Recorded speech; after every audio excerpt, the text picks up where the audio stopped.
Hey there, my name is Rachel Christine Cernasek. I am a flute player, have been playing for about 10 years, and I also teach private lessons.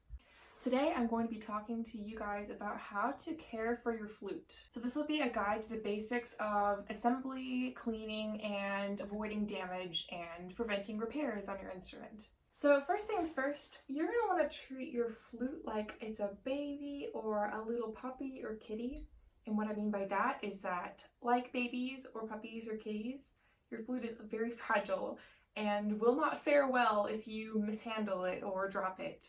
So treat it like it's fragile, treat it like it's your little baby or your little puppy or kitty. So I think it's important to first acknowledge that many damages and repairs that need to be done on your flute are unavoidable.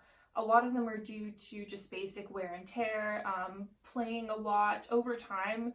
A lot of mechanics on your instrument will begin to wear down when you play a lot. For example, your pads might start to wear down. But oftentimes, repairs on our flute would have been avoidable if we took the right precautions and handled our instrument properly. Some other important basic tips. You should avoid taking your flute outside, especially during harsh weather conditions like rain.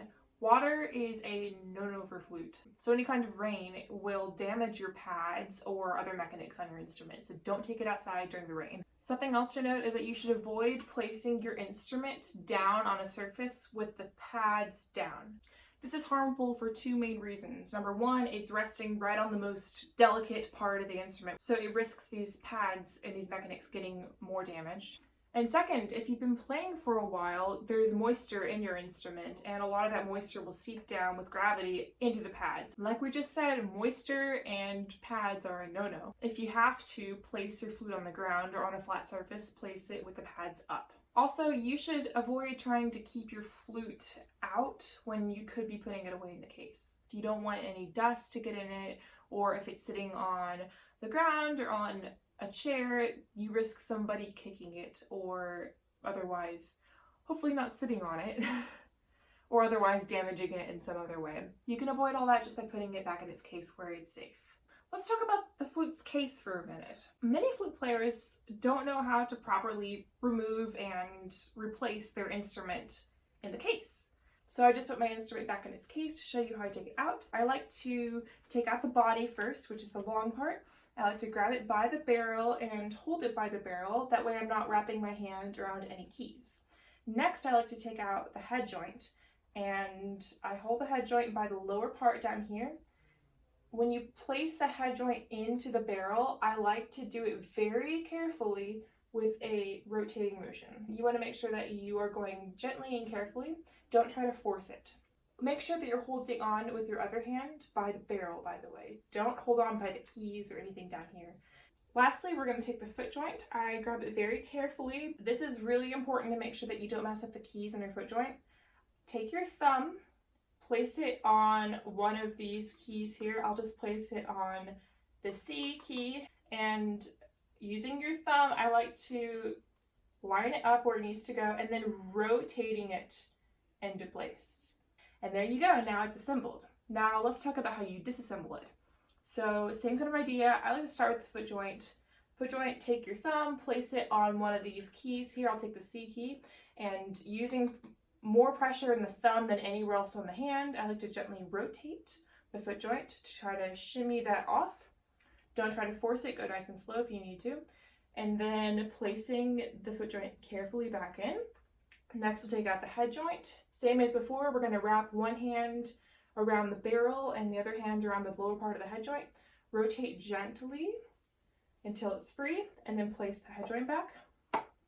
And then the body goes back in as well. This whole time, I have my case on my lap, but just to be extra certain, I often have a lot of my beginner students place their case on the floor while doing this. Next, we're going to talk about cleaning your instrument, whether that means cleaning out the moisture and also keeping it clean from dirt and other grime. You should be cleaning out the moisture in your instrument after every time you play it before you put it back in its case. Even if you're just going to set your instrument down, you should probably try to keep it clean of moisture. When we play our flute, a lot of condensation goes into the inside of the instrument, and that includes the head joint, the body, and the foot joint. So all three parts do need to be cleaned out. As far as keeping your instrument clean from dirt and other grime, It's actually more important than you think to be polishing your instrument.